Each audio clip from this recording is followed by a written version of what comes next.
فریضہ اقامت دین، تیسرا باب، چہ باید کرد، کیا کیا جائے؟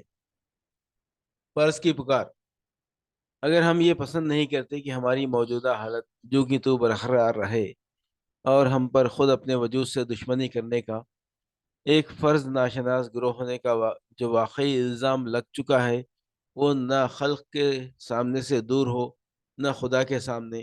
تو اس کی واحد تدبیر صرف یہی ہو سکتی ہے کہ ہم خود شناس بنیں، اپنا فرض یاد کریں اور پھر اسی نصب العین کے ہو رہیں جس کے سوا ہمارا کوئی دوسرا نصب العین نہیں اور نہ مسلمان ہوتے ہوئے کبھی ہو سکتا ہے۔ یہ بات نہ کسی خوش عقیدگی کی پیداوار ہے نہ ماضی پرستی کا نتیجہ، بلکہ یہ اس کتاب کا فیصلہ ہے جسے ہم انسانی کلام نہیں بلکہ الہی کلام مانتے ہیں، جس کو سچی ہدایت اور یقینی علوم کا سرچشمہ قرار دیتے ہیں، جس کی ہر بات کو بلا چونہ چرا تسلیم کرنے کا ہم نے عہد کیا ہے۔ جس وقت یہ کتاب نازل ہو رہی تھی اس وقت پچھلی آسمانی کتابوں کے پیرو یہود و نصارہ کچھ اسی قسم کے حالات سے دوچار تھے، جب اس نے ان کی اعتقادی گمراہیوں اور عملی برائیوں پر تنقید کی اور ان کے برے انجام سے انہیں ڈرایا اور اللہ کا سچا دین پیش کر کے اس کے اتباع کی انہیں دعوت دی، تو ان کے رگوں میں الٹی جاہلی حمیت کی آگ بھڑک اٹھی، کیونکہ انہیں غصہ تھا کہ ہم خود آسمانی مذہب رکھنے والے ہیں، بلکہ اس سے بھی بڑھ کر یہ کہ ہم اللہ کے بیٹے اور اس کے لاڈلے ہیں۔ اس لیے انہیں گوارا نہ ہو سکا کہ کوئی اور ان کے سامنے ہدایت اور امامت کا علم بردار بن کر آئے۔ نتیجہ یہ ہوا کہ جواب میں وہ جارحانہ حملوں پر اتر آئے اور ایک طرف اسلام کی تردید و تکذیب پر، دوسری طرف اپنی عظمت و امامت پر زور بیان صرف کرنے لگے۔ اللہ تعالیٰ نے ان کی ان کٹ حجتیوں کے اور ان کے اس ادعا کے جواب میں فرمایا، قل یا اہل الکتاب لستم علی شیء حتی تقیموا التوراۃ والانجیل وما انزل الیکم من ربکم، سورہ مائدہ 68۔ اے پیغمبر، ان لوگوں سے کہہ دو کہ اے اہل کتاب، تم ہرگز کسی اصل پر نہیں ہو جب تک کہ تم قائم نہ کر لو تورات اور انجیل کو اور اس چیز کو جو تمہارے رب کی طرف سے تمہاری طرف اتری ہے، یعنی تم اپنی موجودہ حالت میں رہتے ہوئے ہرگز اس امر کے مستحق نہیں ہو کہ دلیل و برہان کے ساتھ حق کے بارے میں کلام کر سکو۔ تم نے وہ بنیاد ہی کھود کر پھینک دی ہے، پھینک رکھی ہے جس پر تمہارے وجود کی ملی عمارت کھڑی تھی۔ اس معاملے میں تم بحث و جدال کے حقدار اسی وقت ہو سکتے ہو جب تم ان ہدایات پر کاربند ہو جاؤ اور اپنی زندگیوں کو ان تمام احکام کا پابند بنا دو جو سلطان حقیقی کی جانب سے ہر مختلف وقتوں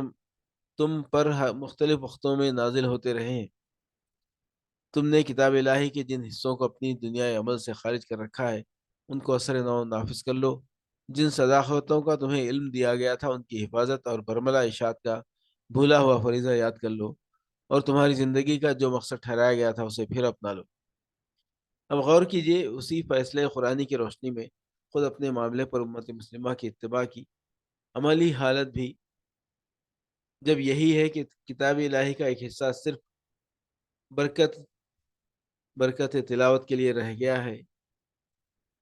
اور اس سے اس کا کوئی تعلق باقی نہیں رہا، تو انصاف کیا کہتا ہے؟ کیا اس کے سوا کچھ اور کہ اسے بھی لستم علی شیء کا سزاوار ٹھہرایا جائے، اور جب تک وہ قرآن کی اقامت نہ کرے اس وقت تک اسے شہدائے حق اور خیر امت ہونے کے اعزاز کا حقدار نہ سمجھا جائے؟ یقیناً نہیں، اور بلا شبہ یہ اس کی ایک طرح کی دھاندلی ہوگی اگر وہ ایک اعزاز کے تمغے کو اس حالت میں بھی اپنے سینے پر آویزاں کیے رہے۔ اس لیے اگر وہ اپنے فرض کا بار گراں پھر سے اپنے کاندھوں پر اٹھا لے اور دنیا کے ہر کام، ہر ہنگامے، ہر مشغولیت اور ہر دلچسپی سے منہ موڑ کر اپنی نظریں اسی ایک کام پر جما لے، یہ اس کے منصب اور اس کے مقصد وجود کا مطالبہ ہے، اس کے ملی تشخص کی بحالی کی اس کے سوا کوئی تدبیر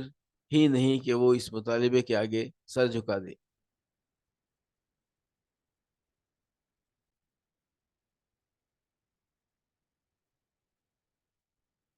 ملی نجات کی شاہراہ۔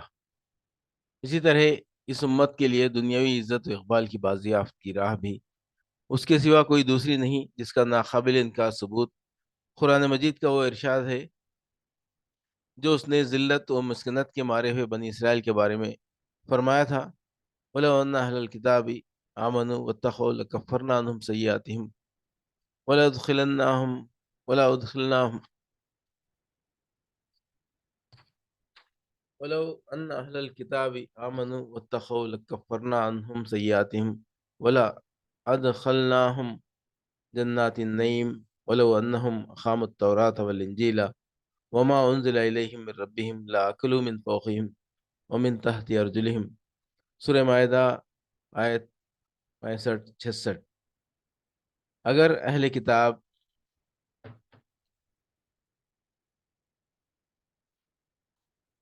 اگر یہ اہل کتاب ایمان رکھتے اور خدا ترسی کی راہ چلتے تو ہم ان کی برائیاں ان سے دور کر دیتے اور نعمت کے باغوں میں انہیں داخل کرتے، اور اگر وہ تورات اور انجیل کو اور ان ہدایتوں کو جو ان کے رب کی طرف سے انہیں پہنچی ہیں قائم کرتے تو اپنے اوپر سے بھی رزق بٹورتے اور اپنے خدموں کے نیچے سے بھی۔ یہ تھی وہ تدبیر جس کے ذریعے امت اسرائیل کو اس کا کھویا ہوا اقبال واپس مل سکتا تھا۔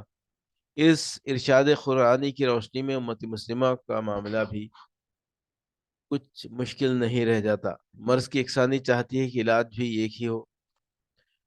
ہلاکت و نامرادی جس راہ سے اہل کتاب کے یہاں آئی تھی، آپ دیکھ چکے ہیں کہ اہل قرآن کے پاس بھی اسی راہ سے آئی ہے،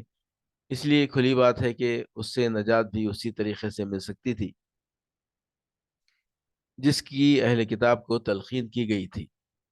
قرآن کہتا ہے، اور ظاہر ہے کہ اسی کا کہنا ایک مومن کے لیے حرف آخر کا حکم رکھتا ہے، کہ اہل کتاب نے خداوندی احکام و ہدایات کے کچھ حصوں کو چھوڑ دیا اور بھلا رکھا تھا، جس کے نتیجے میں رحمت الہی ان سے روٹ گئی اور غضب خداوندی ان پر ٹوٹ پڑا، جس سے نجات کی واحد تدبیر صرف یہ تھی کہ ان احکام و ہدایات پر وہ پھر سے عمل کرنے لگتے۔ اب اگر کسی کے دل و دماغ قرآن حکیم کی زبان سمجھنے کی صلاحیتوں سے بالکل محروم نہیں ہو چکے ہیں تو اس کے لیے اس پیغام کا سمجھ لینا ذرا بھی دشوار نہیں، جس کی طرف وہ اپنے اس ارشاد میں صاف طور سے انگلی اٹھا کر اشارہ کر رہا ہے۔ چنانچہ جس کسی کو اللہ تعالیٰ نے ہوش مندی اور عبرت کے کان دیے ہیں، وہ قرآن کے انہی لفظوں میں سے یہ آواز بھی سن سکتا ہے کہ اگر قرآن کے پیرو ایمان رکھتے اور خدا ترسی کی راہ چلتے تو ہم ان کی برائیاں ان سے دور کر دیتے اور نعمت کے باغوں میں انہیں داخل کرتے، اور اگر وہ قرآن کو قائم کرتے تو اپنے اوپر سے بھی رزق بٹورتے اور اپنے قدموں کے نیچے سے بھی۔ نیز یہ کہ اے اہل قرآن تم ہرگز کسی اصل پر نہیں ہو اے اہل قرآن تم ہرگز کسی اصل پر نہیں جب تک کہ قرآن کو قائم نہ کرو۔ غرض اقامت قرآن، دوسرے لفظوں میں اقامت دین ہی وہ واحد نسخہ شفا ہے جس کو اللہ تعالیٰ نے اس امت کے لیے پہلے تجویز فرما دیا تھا اور یہ بتا دیا تھا کہ یہی وہ چیز ہے جس پر تمہاری اخروی سعادت کا بھی انحصار ہے اور تمہاری دنیاوی فلاح کا بھی۔ تم کو جب بھی ان چیزوں کی تلاش ہو اس کے لیے راستہ یہی اختیار کرنا، باقی ہر طرف سراب ہی سراب ہوگا، جہاں ٹھوکریں کھانے کے سوا تمہارے کچھ ہاتھ نہ لگ سکے گا۔ یعنی قرآن ہمیں پھر اسی مقام پر واپس جانے کا حکم دے رہا ہے جہاں سے ہم ہٹ آئے ہیں۔ حضرت امام مالک نے یہ پیش گوئی نہیں کی تھی کہ نہ آپ نے کسی کشف کا اظہار کیا تھا جب یہ فرمایا تھا لَن یصلح آخری حاضح الامت الا بما صلح بہا اولہا۔ یہ امت اپنے آخری دور میں بھی بہرحال اسی چیز سے خیر و صلاح پا سکے گی جس سے اس نے اپنے ابتدائی دور میں پائی تھی۔